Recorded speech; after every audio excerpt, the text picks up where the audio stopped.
Լույս արևելքում միսիոներական միությունը ներկայացնում է Չարլզ Սպերջեն, որ նրանցից մեկ մարդ չպրծնի, երրորդ Թագավորաց 18:40։ Երբ Եղիա մարգարեն ստացավ իր աղոթքի պատասխանը և երկնքից իջած կրակը բոլոր մարդկանց ներկայությամբ սպառեց զոհը, նա կոչ արեց հավաքված իսրայելցիներին բռնել Բահաղի մարգարեներին և խստորեն կարգադրեց, որ նրանցից մեկ մարդ չպրծնի, այնուհետև նա նրանց բոլորին վայր իջեցրեց Կիսոն հեղեղատի մոտ և այնտեղ սպանեց նրանց, երրորդ Թագավորաց 18:40։ Այսպես էլ մենք պիտի մեր մեղքերի հետ վարվենք, դրանք բոլորը կործանման են դատապարտված, և դրանցից ոչ մեկը չպետք է մնա, մեր ամենասիրելի մեղքն անգամ պետք է մեռնի, մի խնայիր դրան իր սրտակեղեկ լացուկոցի համար, հարվածիր նույնիսկ եթե դա Իսահակի պես թանկ է քեզ համար, հարվածիր, քանի որ Աստված հարվածել է մեղքին,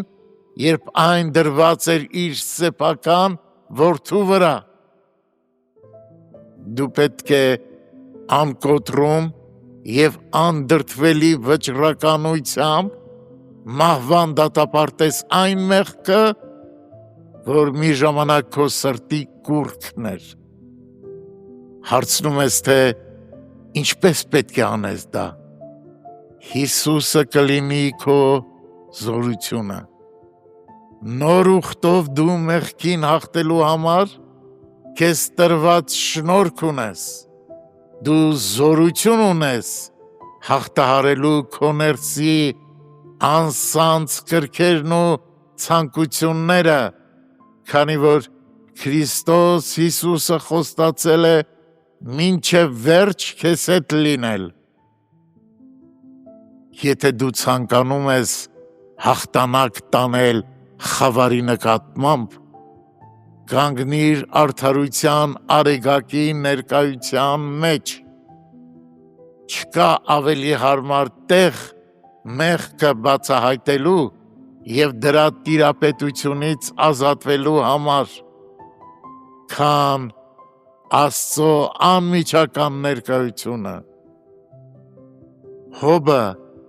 գոնե կիսով չափ այնքան լավ չգիտեր, թե ինչպես ազատվել մեղքից, որքան երբ իր աչքերն Աստծուն հառեց։ Այդ ժամանակ էր, որ նա իր անձը արհամարհեց և հողի ու մոխրի վրա զղջաց։ Քրիստոնյայի մաքուր ոսկին հաճախ խամրում է, և մենք սուրբ կրակի կարիք ենք ունենում այն մաքրելու և փայլեցնելու համար։ Եկեք թռչենք մեր Աստծու մոտ, նա մաշող կրակ է, սակայն նա չի սպառի մեր հոգիները, այլ կսպառի մեր մեղքերը։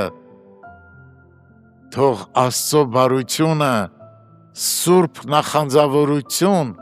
և վրեժխնդրություն արթնացնի մեր մեջ այն անօրենությունների նկատմամբ, որոնք ատելի են Տիրոջ աչքերում։ Գնա քո զորությամբ պատերազմելու ամաղեկի հետ և կատարելապես բնաջինջարա այդ անիծյալ ամբոխին, թող նրանցից մեկ մարդ չպրծնի։